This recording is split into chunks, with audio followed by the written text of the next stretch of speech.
Good morning.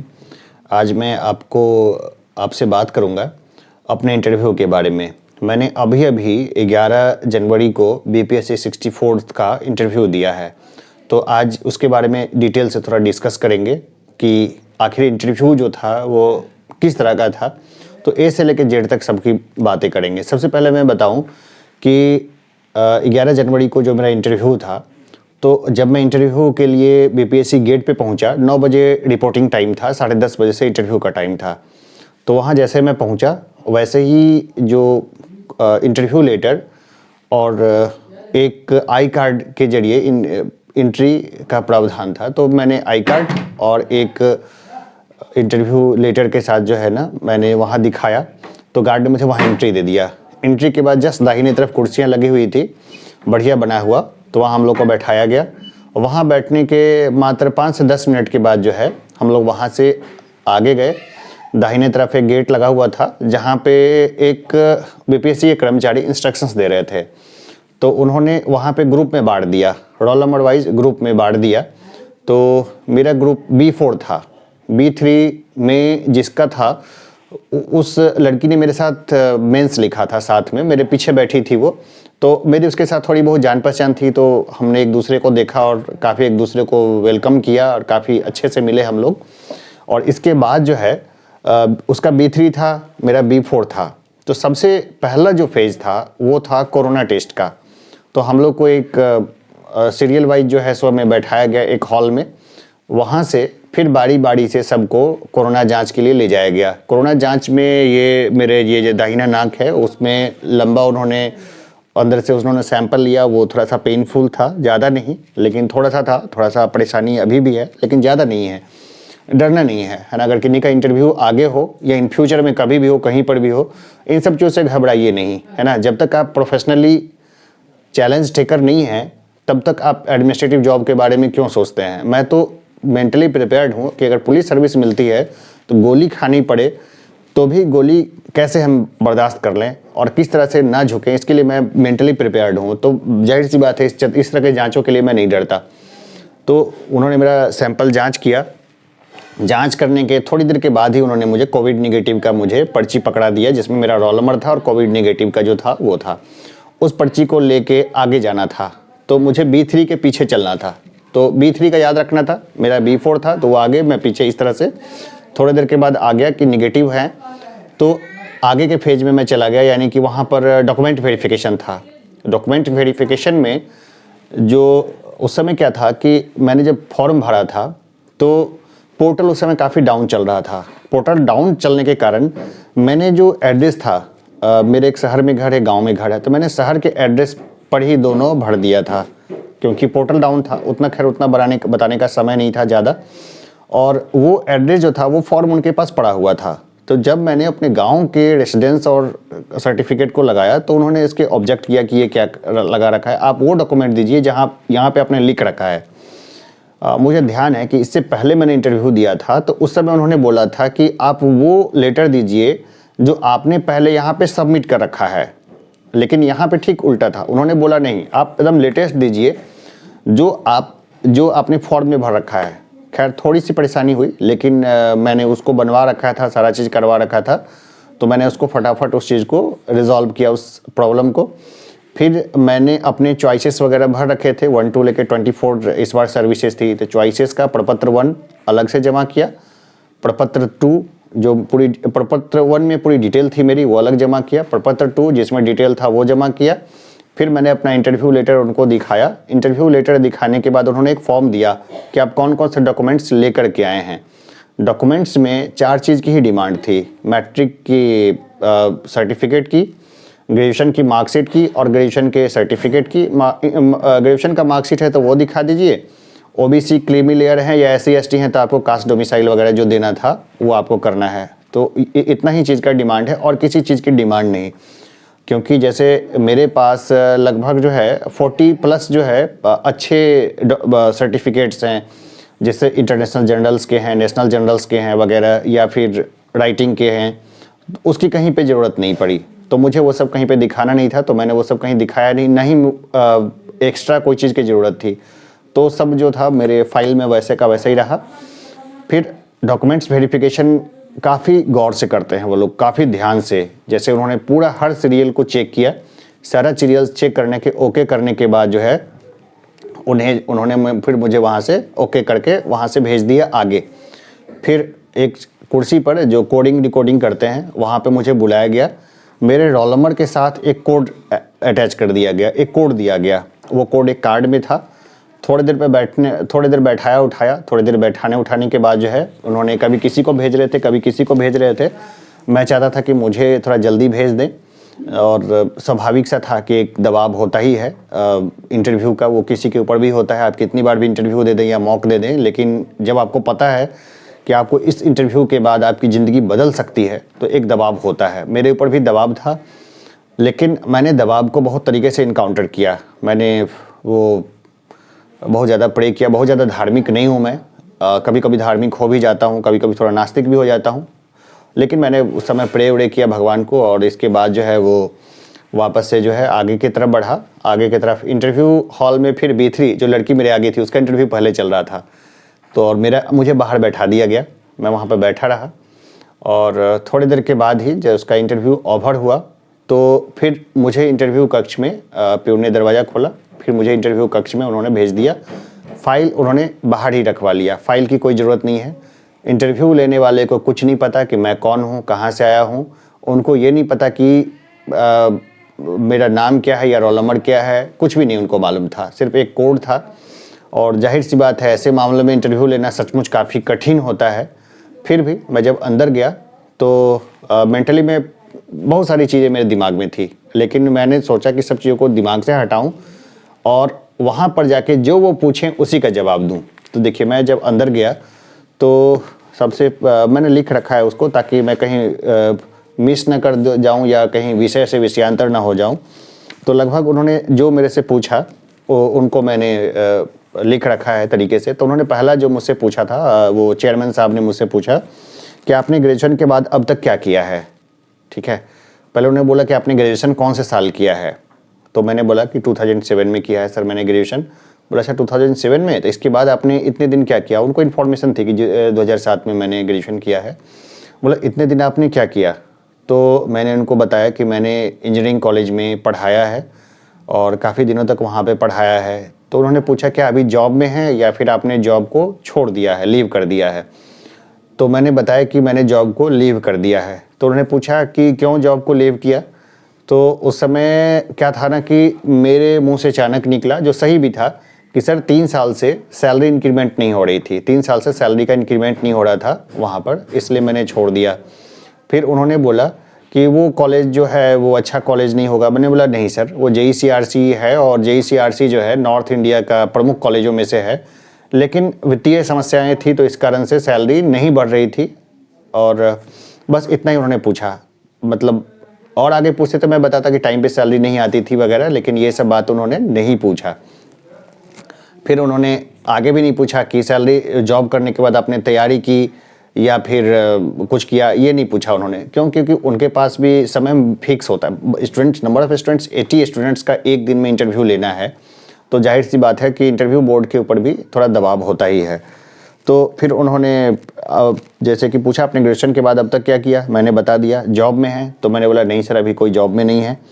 तो उन्होंने पूछा जॉब क्यों छोड़ी, तो मैंने वही बता दिया कि सैलरी कम थी, सैलरी बढ़ नहीं रही थी। सैलरी कम तो नहीं थी, लेकिन सैलरी 3 साल से बढ़ नहीं रही थी, आगे ही बढ़ने की उम्मीद नहीं थी, और अनियमित सैलरी थी। ये सब बताने की नौबत नहीं आई, या ये बताने की नौबत नहीं आई कि मैंने कंपनी खोली कृष्णा वेंचर्स प्राइवेट लिमिटेड वगैरह, ये सब मैंने नहीं बताया। अपनी कंपनी का कुछ भी ना उन्होंने पूछा ना मैंने बताया।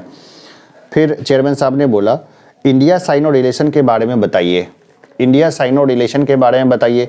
अब ये इतना, मैंने इस चीज़ को सैकड़ों हजारों लाखों बार इसको समझिए तो पढ़ा है, बचपन से पढ़ता आ रहा हूँ। इतना बड़ा टॉपिक है ये, इसको कुछ लाइंस में बताना बहुत मुश्किल था मेरे लिए। फिर भी मैंने बोला सर इंडिया और चाइना का जो रिलेशन है, साइनो इंडिया चाइना वियतनाम का क्षेत्र हो गया, ये मैं कभी पढ़ाऊँगा तो बताऊँगा, अभी इसमें नहीं, यहीं पर स्टिक रहता हूँ इंटरव्यू तक ही।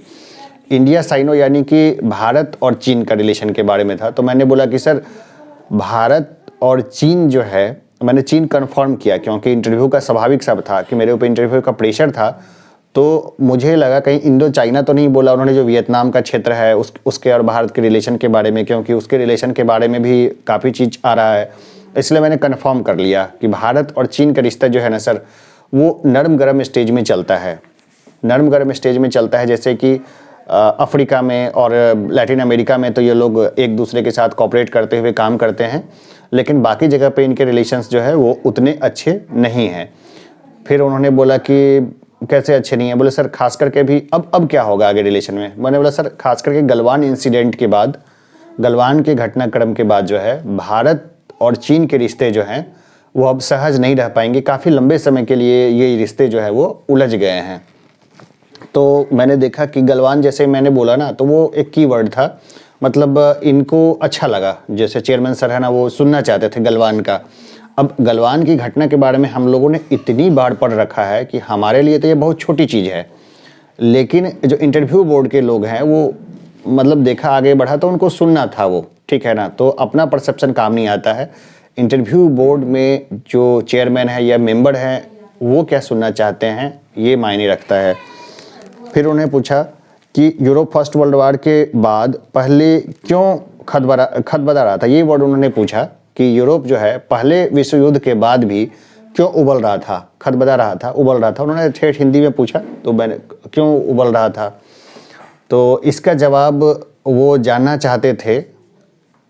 तो उसमें वो बिस्मार्क का कॉन्टेस्ट लेके आना चाहते थे, जो जर्मनी का था चांसलर बिस्मार्क, उसका चर्चा। लेकिन मैंने उससे थोड़ा बेहतर, मुझे लगता है कि मैंने थोड़ा बेहतर उत्तर दिया।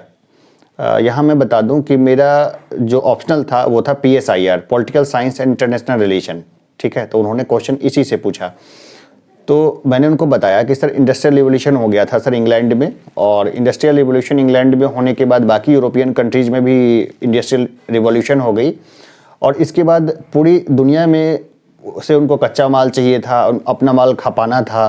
तो वहाँ पर उन्होंने कॉलोनाइज करना शुरू किया।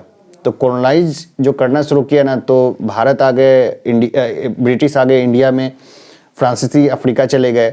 तो ये आपस में एक दूसरे से लड़ते थे दूसरे कॉन्टिनेंट्स में, और इसी कारण से यूरोप में भी आपस में इनका मनमुटाव था। तो वो उनको ये जवाब, मुझे लगा उनके चेहरे से कि ये जवाब उनको अच्छा लगा। फिर भी उन्होंने जो एक सोच रखा था कि मैं बिस्मार्क के बारे में बताऊंगा, तो हो सकता है कि उनका हिस्ट्री में यही रहा हो। तो उन्होंने बोला कि बिस्मार्क की भी कुछ भूमिका थी वगैरह वहाँ पर। तो मुझे ध्यान आया, मैंने उनको बताया सर वो गुप्त संधियों का जन्मदाता था, उन्होंने कई देशों के साथ गुप्त संधियाँ कर रखी थी। फिर वो खुद ही बताने लगे, मेंबर खुद ही बताने लगे कि इसके कारण आपस में अविश्वास फैला और फिर युद्ध हुए। बोले यस सर, एग्जैक्टली ऐसा ही हुआ। फिर उन्होंने एक और काउंटर क्वेश्चन पूछा, उन्होंने पूछा क्या अभी के समय में ऐसा हो सकता है कि फर्स्ट और सेकेंड वर्ल्ड वार जैसी जो घटना है वो दोबारा मतलब हो जाए, मतलब दोबारा विश्व युद्ध जैसा हो जाए। तो मैंने जवाब दिया कि सर छोटी मोटी झड़प तो होती रहेगी कई तीसरे जगह पे और कहीं बाहर भी। मैंने मिडिल ईस्ट के कंटेस्ट में इसको बोला था, लेकिन मैं इसको ज़्यादातर बोल नहीं पाया, शायद वो समझ गए होंगे कि बहुत नॉलेजफुल लोग रहते हैं, जाहिर सी बात है।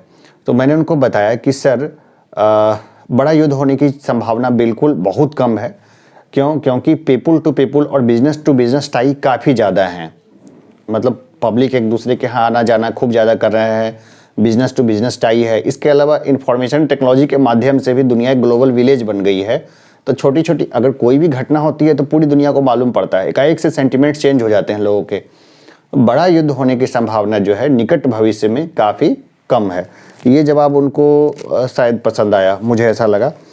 फिर उन्होंने पूछा भारत बांग्लादेश संबंध कैसा है। तो मैंने बताया कि भारत के साथ बांग्लादेश की सबसे लंबी सीमा लगती है, तो भारत की एक मजबूरी है कि बांग्लादेश के साथ अच्छे संबंध को बनाए रखे, क्योंकि बाकी सीमाओं की स्थिति तो तनावपूर्ण है।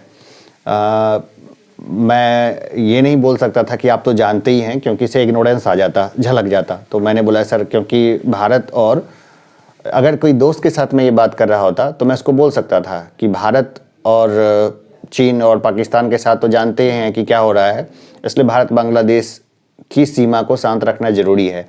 लेकिन यहाँ पर मैं इस तरह से नहीं बोल सकता था, क्योंकि इस तरह से बोलने से इग्नोरेंस झलकता।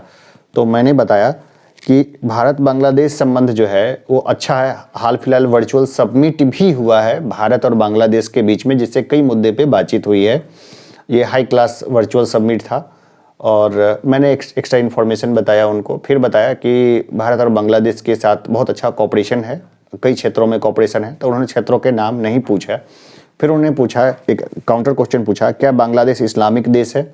अब इसके बारे में मुझे पता नहीं था, लेकिन सबकॉन्शियस माइंड से अपने आप ये उत्तर निकला कि नहीं सर, वो सेकुलर कंट्री है, कॉन्स्टिट्यूशन में उसमें सेकुलरिज्म है। तो ये एकाएक से निकल गया, मुझे ध्यान नहीं था। हो सकता था कि इंटरव्यू बोर्ड उसको रिजेक्ट कर देते या जो भी था, लेकिन फिर बाद में मैंने इंटरव्यू के बाद चेक किया था तो वहाँ पे मेरा उत्तर सही था, अच्छा उत्तर था मेरा। फिर उन्होंने एक क्वेश्चन पूछा, सुप्रीम कोर्ट किस टर्म को के तहत सांसद के कानून को रद्द कर सकती है? एक टर्म पूछा उन्होंने कि सुप्रीम कोर्ट कैसे जो है सांसद के बनाए कानून को रद्द कर सकती है। तो मैंने बोला सर वो टर्म है जुडिशियल रिव्यू। जुडिशियल रिव्यू के तहत जो है सुप्रीम कोर्ट जो है कोई कानून को जो है वो रद्द कर सकती है। तो ये जो है ना, ये अमेरिका की देन है। ये जुडिशियल रिव्यू वाला जो इशू है ये अमेरिका की देन है। तो उन्होंने पूछा कि अमेरिका की विश्व को देन क्या है? तो मैंने बोला सर एक रिटेन कॉन्स्टिट्यूशन है और दूसरा जुडिशियल रिव्यू है। मैं फंडामेंटल राइट्स भी बोल सकता था, लेकिन मेरे ध्यान में नहीं था फंडामेंटल राइट्स। अब स्वाभाविक सा बात है, एक दबाव जो है, जब तक बैठे होते हैं इंटरव्यू के सामने में तब तक दबाव होता है कि भाई कब बोले जाने के लिए और कब कहाँ पे ख़त्म कर दें इंटरव्यू को, उसका पता नहीं है। ठीक है ना? तो इसलिए जो पूछ रहे थे मैं चाह रहा था कि उसके जवाब दूं और ख़ुद को जहाँ तक हो सकता था नियंत्रित रखने की मैं कोशिश कर रहा था। फिर उन्होंने पूछा कि इंटर स्टेट वाटर डिस्प्यूट कहाँ सॉल्व होते हैं? मैंने बताया कि sir inter state water dispute है ना सर, सुप्रीम कोर्ट में सॉल्व होते हैं और ट्रिब्यूनल बना करके भी उसको सॉल्व किया जा सकता है। सॉरी, ट्रिब्यूनल बना करके भी उसको सॉल्व किया जाता है सर। तो उन्होंने बोला कि सुप्रीम कोर्ट में ही और ट्रिब्यूनल बना के ही क्यों सॉल्व होता है? वो उन्होंने पॉलिटिकल लेवल की बात नहीं की, लेकिन मेरे मुंह से सुनना चाहते थे कि पॉलिटिकल लेवल पर भी इसको सॉल्व कर सकते हैं, लेकिन हमारे पॉलिटिशियंस अक्षम नहीं है। इस तरह की बातें सुनना चाहते थे, लेकिन मेरी बोलने की कोई इच्छा नहीं थी। जाहिर सी बात है कि मैं ब्यूरोक्रेसी में आना चाहता हूँ, तो भारत के पॉलिटिकल सिस्टम को ख़राब नहीं बोल सकता। ठीक है? अगर इलेक्शन लड़ना हो तो बात अलग है, इलेक्शन तो मुझे अभी लड़ना नहीं है। माफ़ कीजिएगा। तो मैंने ब्यूरोक्रेसी के बारे में, पॉलिटिशियंस के बारे में कुछ नहीं बोला। फिर उन्होंने एक क्वेश्चन पूछा मेरे से कि मैक्स वेबर कौन थे? मैक्स वेबर कौन थे ये मुझे बहुत कम ध्यान था। जैसे ये सोशल थिंकर थे ये, और थिंकर्स के बारे में मैंने तैयारी की थी, लेकिन मेरी बहुत अच्छी तैयारी नहीं थी थिंकर्स के बारे में, और मैं चाहता भी नहीं था कि थिंकर्स से जो है क्वेश्चन पूछे जाएं और मैं भटक जाऊं। अगर थिंकर से अगर सारे क्वेश्चन पूछे जाते तो मुझे थोड़ी समस्या हो सकती थी। बहुत कम थिंकर्स के बारे में मुझे मालूम था और थिंकर्स की संख्या तो बहुत है। तो मैक्स वेबर के बारे में उन्होंने पूछा। ये फुल्ली पॉलिटिकल थिंकर तो नहीं थे, लेकिन मुझे इनके बारे में पता होना चाहिए था, लेकिन मुझे नहीं था पता। ठीक है ना? मैंने साफ मना कर दिया, सॉरी सर, मुझे बहुत ज़्यादा नहीं पता इनके बारे में। फिर उन्होंने क्वेश्चन चेंज कर दिया। फिर उन्होंने और मेंबर ने पूछा दुनिया का सबसे छोटा कंप्यूटर कौन सा है? जाहिर सी बात है, मैंने बताया था कंप्यूटर साइंस इंजीनियरिंग है मेरी। तो उन्होंने पूछा कि दुनिया का सबसे छोटा कंप्यूटर कौन सा है? मैंने पढ़ तो रखा है, लेकिन मुझे ध्यान में नहीं था। तो मैंने बोला सॉरी सर, मुझे नहीं मालूम है। बहुत लंबा उत्तर क्यों देता कि मैंने पढ़ तो रखा है, लेकिन नहीं, मैंने बता दिया सॉरी सर, मुझे नहीं मालूम है। फिर उन्होंने पूछा कि आपकी हॉबी क्या है? अब इसको मैं अच्छे से मैंने तैयार करके ले गया था कि मैंने बोला सर कि मेरी हॉबी है इथिकल हैकिंग और ब्लॉगिंग। ठीक है, ये मेरी हॉबी है। तो मुझे ध्यान था कि ये ब्लॉगिंग और इसके बारे में पूछेंगे। मैं चाहता था कि इंटरव्यू को घुमा फिरा के अपने पाले में ले आऊँ, मतलब टेक्निकल साइड ले जाऊँ जहाँ पर मैं एक्सपर्ट हूँ। लेकिन इंटरव्यू के बोर्ड जो थे, इंटरव्यू बोर्ड के जो मेंबर थे, वो जाहिर सी बात है, स्वाभाविक है, बहुत गणमान्य लोग होते हैं, बहुत इंटेलिजेंट होते हैं। तो उन्होंने बोर्ड कभी भी मेरे चाहने से कभी इंटरव्यू को घुमाया नहीं। ठीक है? तो उन्होंने पूछा दुनिया का सबसे छोटा कंप्यूटर कौन सा है? और इसके बाद आपकी हॉबी क्या है? तो मैंने बोला ब्लॉगिंग और एथिकल हैकिंग। मैं पूरा तैयार करके लेके गया था कि क्या क्या बोलेंगे इसमें, कैसे कैसे बोलेंगे, और इसमें 5 से 10 मिनट खींच देंगे उनको, और इंटरव्यू को कम से कम आधे घंटे से ज़्यादा खींच देंगे, ऐसा मैं सोच के गया था। लेकिन इस तरह से उन्होंने वहीं पे आगे उन्होंने क्वेश्चन नहीं पूछा, वहीं पे स्टॉप कर दिया। आगे ने उन्होंने पूछा कि आपने सबसे पहले कौन सी सर्विस प्रेफरेंस भरी है? तो मैंने बोला डिप्टी कलेक्टर। ये मुझे ध्यान नहीं था कि मुझे क्या बोलना है। तो उन्होंने बोला नहीं, ऐसे तो डिप्टी कलेक्टर थोड़ी है, वो तो पोस्ट है, सर्विस थोड़ी है। क्या आपने वैसे BAS वगैरह करके? तो मैंने बोला सर पहले मैंने BAS भर रखा है, बिहार एडमिनिस्ट्रेटिव सर्विस भर रखा है पहला। दूसरा मैंने भर रखा है बिहार पुलिस सेवा। तो उन्होंने बोला बस बस बस इतना ही उन्होंने पूछा। फिर उन्होंने एक सिचुएशनल बेस्ड क्वेश्चन पूछा कि आपको BAS मिल जाता है और आपको बिहार सरकार भेजती है कि आप IT कंपनी को कैसे लाएंगे, क्या क्या आपको ज़रूरत होगी? यानी कि आप पटना में नहीं, बिहार में IT कंपनी कैसे लाएंगे और क्या क्या आपकी ज़रूरत होगी? तो मैंने बोला सर सबसे पहले तो एक लैंड की ज़रूरत होगी और यूनिफॉर्म पावर सप्लाई की ज़रूरत है। बोले यूनिफॉर्म क्या, इतना बिजली काफ़ी नहीं है क्या? मतलब सर बिजली में फ्लक्चुएशन नहीं होना चाहिए, नहीं तो सर्वर प्रॉपरली वर्क नहीं करते हैं, और लगातार बिजली होनी चाहिए उसके लिए। तो उन्होंने बोला कि अच्छा, और कहाँ पे चाहिए आपको ये ज़मीन? बोले सर ऑब्वियसली पटना में चाहिए ज़मीन, क्योंकि पटना में एयरपोर्ट है और कनेक्टिविटी होनी चाहिए सर लोगों के आने जाने की। बोला और क्या मांग लीजिए, इनसे मांग लीजिए, सेक्रेटरी हैं, इनसे मांग लीजिए कि आपको और क्या क्या चाहिए। बोला सर 5 साल तक उनको टैक्स नहीं देना होगा और उनको बाकी चीज़ों में सब्सिडी दी जाएगी और सब चीज़ों में, और क्या चाहिए? और वो जो सुनना चाहते थे ना, वो मैं बोल नहीं रहा था, मुझे ध्यान में भी नहीं था वो चीज़। फिर उन्होंने खुद ही बोला कि अरे भाई ये नहीं कहोगे कि सारे बिहार के लोग ही IT सॉफ्टवेयर में काम करते हैं बाहर जा जा करके, तो उनको यहीं पे काम मिल जाएगा तो आपका काम अच्छे से होगा। बोला अच्छा सर, ओके सर ये भी बोलेंगे, है ना। मैंने बोला सर ये भी बोलेंगे, लेकिन मैंने बाद में बोला मुझे थैंक यू वगैरह बोलना था, लेकिन मैं भूल गया था, सच बताऊँ मुझे याद नहीं था, मुझे ध्यान नहीं था कि मुझे क्या बोलना है। हम जो एटिकेट्स वगैरह जो पढ़ लिख के जाते हैं ना कि ये एटिकेट्स है, ये मैनर्स वगैरह है, तो वो वहाँ पे काम नहीं आते, बहुत ज़्यादा भूल जाते हैं लोग, स्वाभाविक सा बात है। बोला यस सर ये भी बोलेंगे, ठीक है। मैंने उनके हाँ में हाँ मिला दिया। दरअसल मेरा पर्सनल पर्सपेक्टिव ये है कि साउथ के ज़्यादा इंजीनियर हैं और वो ज़्यादा सफल हैं। बिहार के इंजीनियर्स वगैरह जो हैं यहाँ पर हैं वो बहुत ज़्यादा सफल नहीं है और उनकी इच्छा भी नहीं है बिहार में काम करने की। लेकिन ये सब मैं इंटरव्यू में नहीं बोल सकता था, उनका माइंडसेट फिक्स था, तो मैंने उतना ही बोला। फिर उन्होंने एक क्वेश्चन पूछा कि बजट में अभी बजट आ रहा है। मतलब जी सर बजट आ रहा है, तो अब बजट में आपको बजट बनाने दे दिया जाए तो आप क्या करेंगे? तो मैंने बोला सर एजुकेशन और हेल्थ के ऊपर में ज़्यादा खर्च तो नहीं, ये सब ये नहीं पूछना मुझे, है ना। अब फिस्कल पॉलिसी कैसी बनाएंगे ये मुझे बताएं। फिस्कल पॉलिसी क्या बताएंगे ये बताएं। अब जानते हैं कि हम लोग जो हमारे इकोनॉमिक्स में फिस्कल पॉलिसी होता है, मॉनेटरी पॉलिसी होता है, ये होता है, तो मे भी वो इकोनॉमिक साइड के थे। तो उन्होंने पूछा कि फिस्कल पॉलिसी में आप क्या बनाएंगे? तो मुझे एकाएक से मुझे ध्यान आया, मैंने सोचा क्यों नहीं यहाँ पे अपनी कुछ काबिलियत दिखा दूँ। तो मैंने बताया कि सर MSME सेक्टर का जो है MSME सेक्टर का टैक्स जो है वो कम कर देंगे और उनको थोड़ा सा लोन इशू करेंगे और उनको थोड़ी सी सब्सिडी और लोन इशू करेंगे ताकि जॉब्स बढ़े। एक्सपोर्ट में सब्सिडी देंगे ताकि एक्सपोर्ट थोड़ा सा ज़्यादा बढ़े, क्योंकि MSME सेक्टर है ना वो सर 90% से ज़्यादा लोगों को रोज़गार देती है। मैं इतना बोल ही रहा था कि उनको थोड़ा सा उत्तर जो है ना, मुझे लगता है 50-60% उनको पसंद आया, ठीक है ना। फिर बोला और क्या करेंगे, है ना। फिर मैंने बोला सर फिस्कल पॉलिसी में जो है टैक्स को थोड़ा सा घटाएंगे। तो किसको घटाएंगे सर? MSME को के ऊपर में घटाएंगे, बड़े कॉरपोरेट्स के ऊपर में नहीं घटाएंगे। फिर उन्होंने बोला अच्छा ठीक है ओके, तो आपका इंटरव्यू हो गया, जाइए। मुझे एकाएक से बोला उन्होंने कि आपका इंटरव्यू हो गया, जाइए। मैं थोड़ा और मूड में था, अगर 1 आध घंटे वो इंटरव्यू लेते रहते या बातचीत करते रहते तो मैं बताता रहता। वैसे उठ के हमेशा इच्छा होती है उठ के भाग जाएं इंटरव्यू में, हमेशा कि जब बोले जाओ ओके जाओ।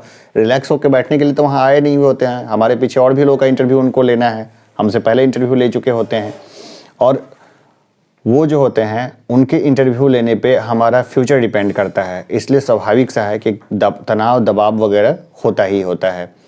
तो उन्होंने बोला कि ठीक है आपका इंटरव्यू हो गया जाओ। फिर मैंने खड़ा हुआ, मैंने थैंक यू सर वगैरह बोलना शुरू किया, लेकिन उनका ध्यान नहीं था मेरे तरफ। वो आपस में बात कर रहे थे। तो मुझे लगता है 8-10 सेकंड मैंने फिर बोला सर झुकाया, मैंने ज़्यादा ज़ोर से बोला नहीं। और इस तरह से जो है वो इंटरव्यू मेरा ख़त्म हो गया। इंटरव्यू ख़त्म होने के जस्ट बाद प्यून मुझे लेकर के आया और फिर मैं मेडिकल बोर्ड के पास बैठ गया। मेडिकल बोर्ड को मैंने 16 रुपये जो चेंज था जो पहले लेके गया था सिक्के उनको दिए। तो और इसके बाद उन्होंने पर्ची काट दिया। पर्ची काटने के बाद मैं भीतर गया। फिर मेरे सीने का नाप लिया गया। 34-36 मेरे सीने का नाप था और हाइट जो थी वो 5 फीट 6 इंच थी। और बाकी और भी जैसे मेरे आँख का टेस्ट बिल्कुल एकदम नॉर्मल था। मैं कंप्यूटर पे 8-10-12 घंटे रोज़ काम करता हूँ, लेकिन मेरे आँख एकदम नॉर्मल है, एकदम बिल्कुल सही है, कहीं कोई समस्या नहीं है। कलर ब्लाइंडनेस का भी टेस्ट था, उसमें मैं आराम से पास हो गया। हियरिंग का टेस्ट था, उसमें भी मैं बहुत अच्छे से निकल गया। और इसके बाद जो था उन्होंने फिर डॉक्टर ने, जनरल फिजिशियंस ने मेरे पैर वैर को चेक वेक किया, वो भी एकदम बिल्कुल सही था। और फिर इसके बाद वो फॉर्म मैंने जहाँ सबमिट किया तो वहाँ पे लिख दिया गया फिट फॉर ऑल सर्विसेज, यानी कि मैं सभी सर्विसेज के लिए पूरी तरह से फिट हूँ। मेरी हाइट ठीक है, सब कुछ ठीक है। और मैंने दूसरे नंबर पे बिहार पुलिस सर्विस भर रखा है। तो मुझे उम्मीद है कि अगर डिप्टी कलेक्टर नहीं तो पुलिस सर्विस जो है वो मिल जाएगी। अगर कोई सर्विस नहीं भी मिलती है तो मैं बिल्कुल परेशान नहीं होऊंगा, क्योंकि ये तो जर्नी है, थोड़ा परेशानी तो होगा लेकिन ज़्यादा लंबा नहीं, ठीक है ना। और जाहिर सी बात है कि मैंने फिर आगे फॉर्म भर रखे हैं, जैसे एनटीपीसी का फॉर्म डाल रखा है मैंने। और बिहार में एक मैनेजमेंट को लेकर के एक फॉर्म आया था, बिहार अच्छा एक है, मतलब 5 अप्रैल को उसका पेपर है, ठीक है ना, उसका फॉर्म वॉर्म डाल रखा है। तो बिहार दरोगा का भी फॉर्म मैंने डाल रखा है। मैं बिहार दरोगा का मेंस वगैरह भी दिया है मैंने। तो जब तक फाइनली कहीं गवर्नमेंट जॉब में सेट नहीं हो जाता तब तक मैं एग्ज़ाम्स वगैरह सब देता रहूँगा, ये कॉमन प्रोसेस है। LNMU में मैं PhD के लिए गया था, वहाँ पर मैं जाहिर सी बात है नेट वेट में क्वालिफाइड हूँ और वहाँ पर मैंने गया था PhD के लिए, लेकिन अभी तक उन्होंने कुछ बोला ही नहीं है। मुझे पता ही नहीं कि आगे वहाँ चल क्या रहा है। बीच में कोरोना का लंबा पेंडेमिक आ गया था। मेरी इच्छा तो बहुत थी कि मैं एकेडमिक्स में ही जाऊँ, इसके लिए मैंने बहुत कोशिश भी की थी। और एडमिनिस्ट्रेटिव में भी एक तरह से एकेडमिशियन बनने जितना ही सुकून आएगा। तो यही था मेरा इंटरव्यू और बाकी जो है लाइफ का जर्नी, है ना। बाकी मैं मिथिला एकेडमी पे कोशिश करता हूँ कि मैं ईमानदारी से लोगों को पढ़ाऊँ और इसमें जो है काफ़ी कुछ आके करूँ लोगों को। जाहिर सी बात है कि मैं लाइफ टाइम स्टूडेंट रहना ही पसंद करूँगा। और यही था मेरा एक जर्नी, बेसिक जर्नी था। इसमें अगर किसी को कोई प्रश्न पूछना हो या कुछ हो तो कमेंट बॉक्स में बता देना, या फिर मैं अपना मोबाइल नंबर बताता हूँ। मेरा मोबाइल नंबर है, व्हाट्सअप करना, कॉल थोड़ा उठाना मुश्किल होता है और व्यस्तता भी रहती है। व्हाट्सअप जैसे मेरे पास आ जाएगा तो मैं व्हाट्सअप का रिप्लाई दूंगा। और ज़्यादा लोग एक ही तरह के क्वेश्चन पूछेंगे तो मैं एक वीडियो बना दूंगा। मेरा व्हाट्सअप नंबर है 9352330987। और इसके अलावा मैं बता दूं कि किस तरह का प्रेशर था इंटरव्यू के दौरान, किस तरह का जर्नी था। तो सबसे पहले तो मैं पटना से दूर था, पटना से मैं काफ़ी दूर था। तो जब इंटरव्यू शुरू नहीं हुआ था तो मुझे इस तरह के सपने आते थे जैसे कि मैं लेट हो रहा हूँ इंटरव्यू में, या इंटरव्यू मेरा छूट गया, या फिर मेरा पेपर अरेंज नहीं है। तो इस तरह से एक कॉमन परेशानी, जिस तरह एग्ज़ाम से पहले आपको एग्जामिनेशंस के जैसे आते हैं ना सपने, उस तरह का सपना मुझे इंटरव्यू से पहले आ रहा था। तो मैं थोड़ा ज़्यादा ही मतलब परेशान हो रहा था, नींद वगैरह प्रॉपर नहीं आती थी। तो मैंने सोचा कि चलो पटना चले जाते हैं। फिर मैं पटना चला गया और पटना में मैंने ढंग की जगह खोजी जहाँ पे मैं आराम से रह सकूँ। और वहाँ पे मैं आराम से फिर रहा। मैंने सारे फॉर्म वॉर्म जो है वो फिलअप उलअप किए। और भी कई सारे दबाव थे, जैसे मैंने एक बढ़िया सूट पहन रखा था और सूट के ऊपर टाई लगाना है या नहीं लगाना है इसका दबाव था। फिर मैंने लास्ट में सोचा कि नहीं, टाई तो लगाएंगे, है ना, क्योंकि मैक्सिमम जो लोग थे ना वो टाई लगा कर थे। तो मैंने फिर सोचा कि नहीं, टाई लगाएंगे। मेरी शर्ट जो थी वो स्पेशल टाइप की थी, मतलब वाइट शर्ट थी, नीचे में वो था गंजी था। तो मैंने देखा तो शर्ट के ऊपर से गंजी इस तरह से साफ दिखाई दे रहा था। तो मुझे लगा शायद इंटरव्यू बोर्ड वाले को पसंद आए, तो मैंने वो फिर टाई लगा लिया था। फिर बेल्ट का क्या प्रकार था, जैसे भैया ने मुझे बताया था कि इस तरह का बेल्ट लगाना, दूसरी जगह गया तो इस तरह का बेल्ट लगाना। फिर उन्होंने बोला कि बेल्ट चमकना नहीं चाहिए कैसे भी करके। तो अगर ब्लैक बेल्ट भी अगर चमकता है सामने से तो इंटरव्यू पे एक निगेटिव पड़ता है। फिर मैंने एक जहाँ पे वो जो होता है ना बकल वाला नहीं बेल्ट लगा करके जो छेद में घुसाते हैं ना, वो अच्छा बेल्ट ले रखा था मैंने, उसका यूज़ किया। मोजे मैंने वाइट नीचे से पहन रखे थे, वाइट मोजा मैंने, ताकि बैठने पे वो मोजा दिख जाता है।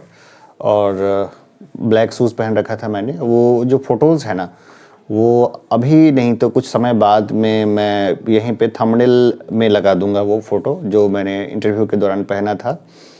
और बाकी मैंने एक छोटा आईना और छोटा कंघी ले रखा था, ताकि अगर बाल अगर बिखर जाएं तो बाल को हम सही कर लें। देखिए ये मेरा हेयर कट है जो स्पेशली इंटरव्यू के लिए मैंने करवाया था, है ना।